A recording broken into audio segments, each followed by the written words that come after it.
Hello everyone, welcome to success with Rai academy. Current affairs में आज हम 29 अप्रैल 2020 के इंपॉर्टेंट क्वेश्चंस को डिस्कस करेंगे और इसमें उन्हीं क्वेश्चंस को लिया गया है जो एग्जाम के पॉइंट ऑफ व्यू से मोस्ट इंपॉर्टेंट है। हर क्वेश्चन के साथ आपको इंपॉर्टेंट फैक्ट्स भी बताए जाएंगे जिसे आपको नोट करते हुए चलना है और वीडियो के लास्ट में आपसे एक क्वेश्चन पूछा जाएगा जिसका आंसर आपको कमेंट बॉक्स के माध्यम से देना होगा। इस वीडियो का पीडीएफ लिंक आपको डिस्क्रिप्शन बॉक्स और हमारे Telegram channel success with Rai academy से मिल जाएगा। आप उसे वहां से डाउनलोड कर सकते हैं और जो लोग हमारे चैनल पर पहली बार आ रहे हैं वो इसे सब्सक्राइब कर लीजिएगा, बेल आइकन को प्रेस कर लीजिएगा और अगर आपको ये वीडियो अच्छा लगे तो इसे लाइक और शेयर कर दीजिएगा। सबसे पहले उस क्वेश्चन का आंसर देख लेते हैं जो आपसे कमेंट बॉक्स के माध्यम से पूछा गया था। क्वेश्चन था, सिविल सेवा दिवस कब मनाया जाता है? ऑप्शंस थे 18 अप्रैल, 19 अप्रैल, 20 अप्रैल या फिर 21 अप्रैल। इसका राइट आंसर होगा फोर्थ ऑप्शन 21 अप्रैल। सिविल सेवा दिवस प्रत्येक वर्ष 21 अप्रैल को मनाया जाता है। अब आज के क्वेश्चंस को स्टार्ट करते हैं। पहला क्वेश्चन है, असम सरकार ने, यहां पर होगा कोरोना महामारी को कवर कर रहे पत्रकार को कितने रुपए का जीवन बीमा करने की घोषणा की है? यानी इस वायरस से को जितने भी लोग कवर कर रहे हैं उन इलाकों में जाकर पत्रकार, उनको कितने लाख रुपए का बीमा कवर दिया जाएगा? इसका राइट आंसर होगा फोर्थ ऑप्शन 50 लाख का और यह निर्णय लिया है असम सरकार ने।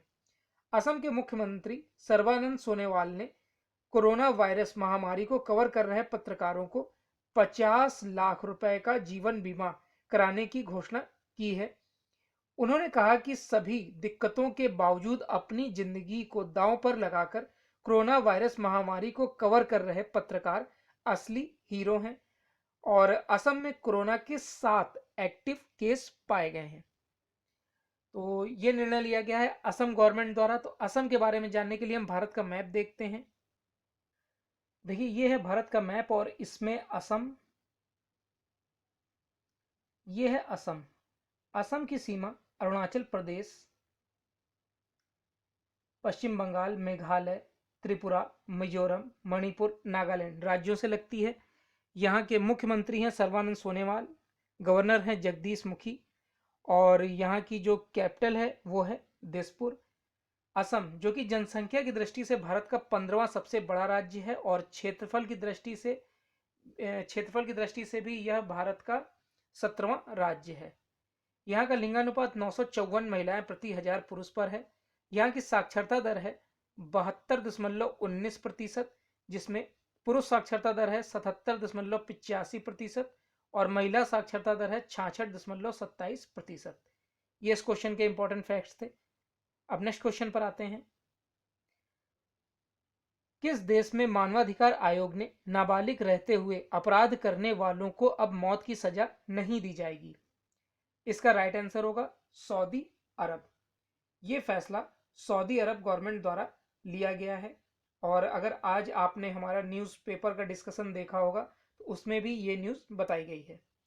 सऊदी अरब के मानवाधिकार आयोग ने सऊदी किंग सलमान के हवाले से बताया गया है कि नाबालिग रहते हुए अपराध करने वालों को अब मौत की सजा नहीं दी जाएगी। आदेश के मुताबिक इसकी बजाय उन्हें जेवेनाइल डिटेंशन सेंटर में अधिकतम 10 साल की सजा होगी। सऊदी में इससे पहले कोड़े मारने की सजा खत्म करने का फैसला किया गया था। सऊदी काउन प्रिंस मोहम्मद बिन सलमान लगातार सऊदी किंगडम को एक आधुनिक राज्य में तब्दील करने के लिए तमाम कोशिशें कर रहे हैं।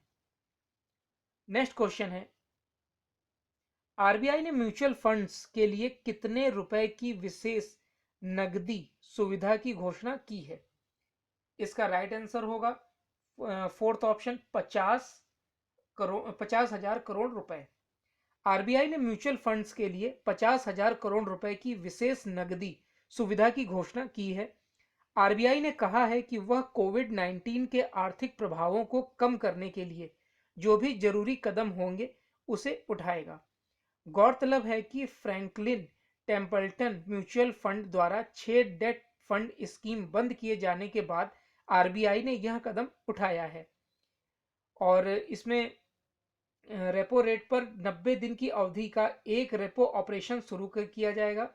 इससे पहले जुलाई 2013 में रिजर्व बैंक ने म्यूचुअल फंड कंपनियों को लगभग इसी तरह की नकदी सहायता उपलब्ध कराई थी।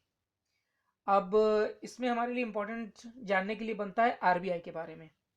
आरबीआई यानी reserve bank of India. Reserve bank of India की स्थापना 1 अप्रैल 1939 को हुई थी। इसका राष्ट्रीयकरण 1 अप्रैल 1935 को हुई थी। इसका राष्ट्रीयकरण 1 जनवरी 1949 को हुआ था। वर्तमान में इसके गवर्नर हैं शक्तिकांत दास, जो कि 25वें क्रम के गवर्नर हैं। इसका हेडक्वार्टर मुंबई में है। 4 डिप्टी गवर्नर होते हैं आरबीआई में। पहले हैं एम के जैन, दूसरे बीपी कानूनगो, तीसरे एनएस विश्वनाथन और चौथे माइकल पात्रा। ये आरबीआई के बारे में इंपॉर्टेंट फैक्ट्स थे, आप नोट कर लीजिएगा। अब नेक्स्ट क्वेश्चन पर आते हैं। नेक्स्ट क्वेश्चन है, सबसे ज्यादा सैन्य खर्च करने वाले देशों की सूची में भारत कितने स्थान पर पहुंच गया है? इसका राइट आंसर होगा थर्ड ऑप्शन, तीसरे स्थान पर। स्टॉकहोम स्थित थिंक टैंक ने कहा है कि वैश्विक सैन्य खर्च मामले में 2019 के भीतर भारत चीन के बीच बड़ी प्रतिस्पर्धा हुई है।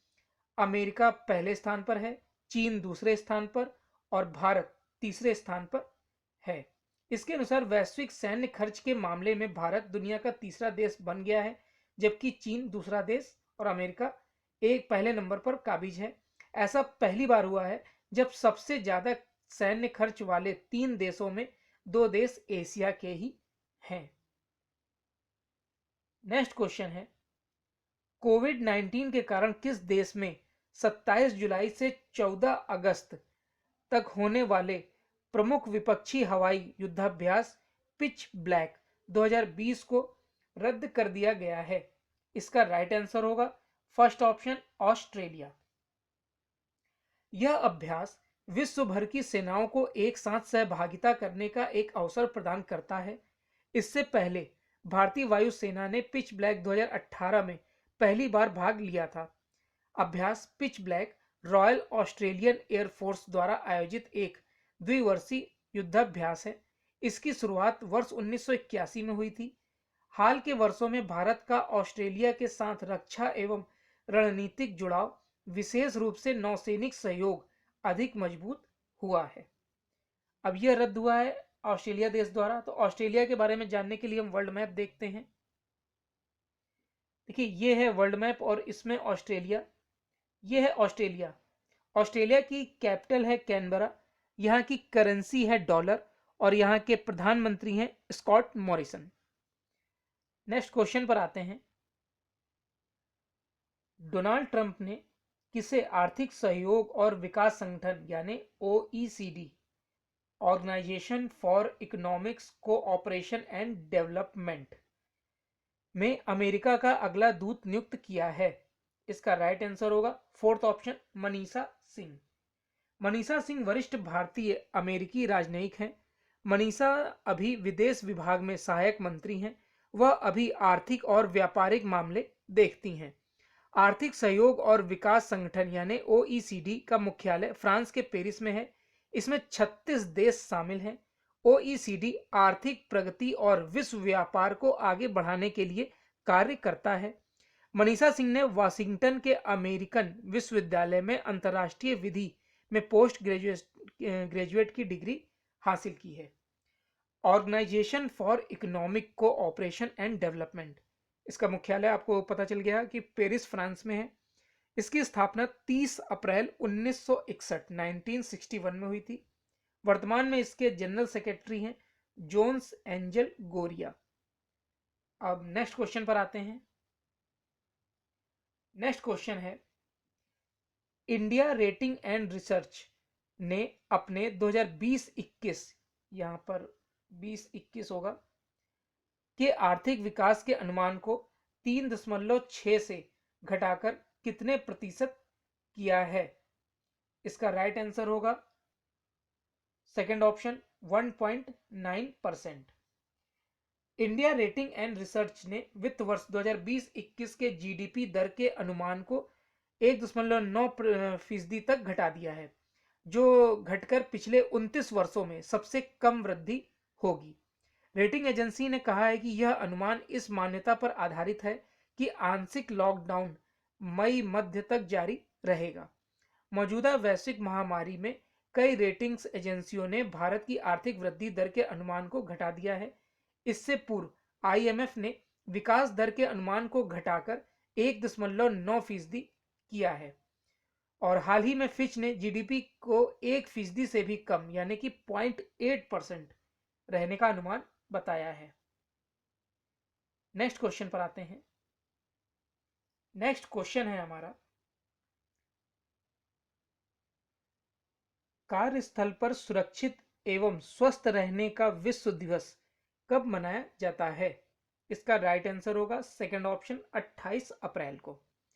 प्रत्येक वर्ष 28 अप्रैल को दुनिया भर में world day for safety and health at work यानी कार्यस्थल पर सुरक्षित एवं स्वस्थ रहने का विश्व दिवस मनाया जाता है। यह दिन विश्व भर में व्यावसायिक दुर्घटनाओं और बीमारियों की रोकथाम को बढ़ावा देने और कार्यस्थल पर स्वस्थ और सुरक्षा को सुनिश्चित करने के बारे में जागरूकता बढ़ाने के लिए मनाया जाता है।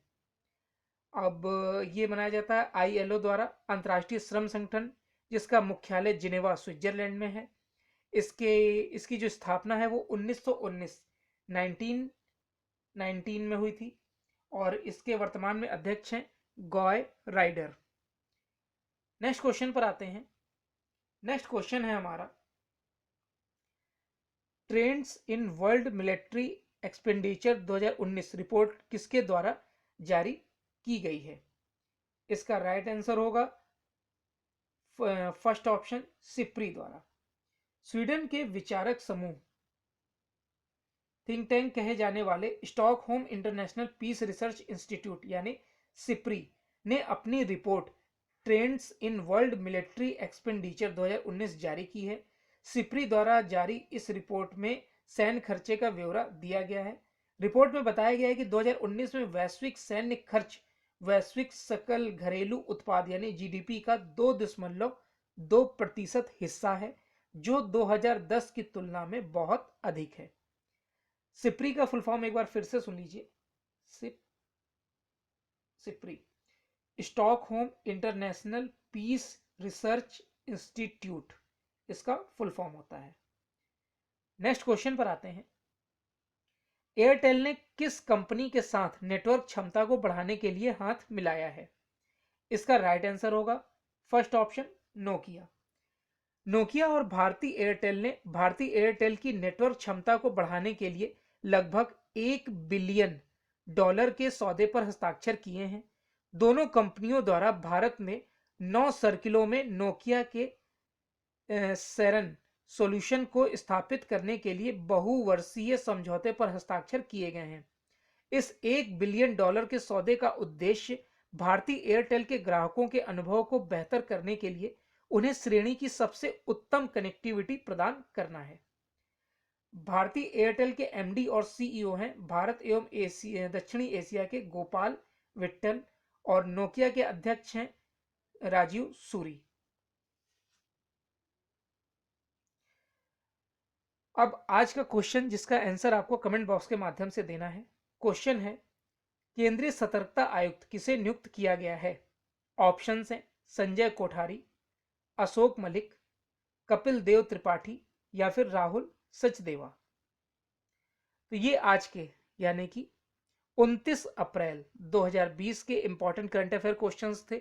इस वीडियो का पीडीएफ लिंक आपको हमारे Telegram channel success with Rai academy से मिल जाएगा। आप उसे वहां से डाउनलोड कर सकते हैं और प्रैक्टिस के तौर पर यूज कर सकते हैं। अगर आपको ये वीडियो अच्छा लगा हो तो लाइक और शेयर कर दीजिएगा। वीडियो देखने के लिए धन्यवाद।